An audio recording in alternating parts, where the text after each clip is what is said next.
The purpose of this video is to bring you through the potential for late calving cows to produce milk over winter in scenarios where they have a very poor calving pattern. And just as a reminder in terms of late calving cows and when we want breeding season to end, I'll pick out two dates from this slide here. The first is around the 20th of July. So if we stop breeding on the 20th of July, we'd expect that our last calvings will take place on or before the 1st of May. In comparison, if we finish calving or breeding on the 20th of August, we'd expect our last calvings to take place in or around the 1st of June. And that assumes a gestation length of 285 days, which is pretty typical of dairy cows crossed with beef bulls.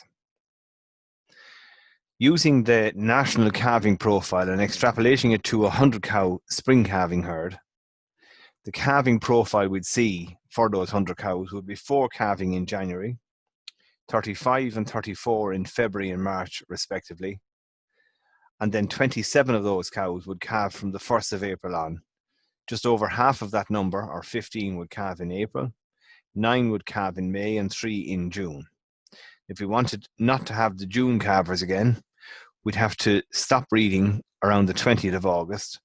And if we wanted to avoid having the May cows calving next year, we'd stop breeding them or stop the breeding season around the 20th of July. But the question we asked at the start was, well, what kind of milk yield potential have those cows got after the 15th of December, assuming a 305-day yield potential of around 6,500 litres per cow. So the March calvers would produce between the 15th of December and the 15th of January, or their last 30 days of lactation, around 488 litres apiece. The February calvers would produce more because they're in milk for 2 months. They'd produce 878 litres per cow. The May and June calvers will be in milk from would remain in milk from the 15th of December through to the 15th of March and the 15th of April respectively. They'll produce between almost 1,300 and almost 1,600 litres per cow. And those 60-odd cows, 61 cows in that group there, would produce a combined total of 465,000 litres between the 15th of December and dry off, assuming they're carried in milk for 305 days. This would be the equivalent of 31 days in milk for a 100-cow herd. Those cows all then producing spending 305 days in milk and producing an average of 6,500 litres per head.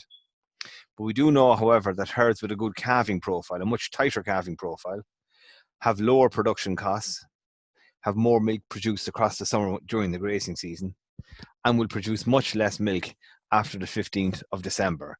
So, for example, if we look at a herd that had 20 of its 100 cows calving in March and 10 of its 100 cows calving in April, instead of producing 46,000 litres after the 15th of December, such a herd would produce only 18,500 litres. So the margin or the attractiveness of milking on a herd with a highly compact calving pattern is much less than it is for a herd with a very spread out calving pattern.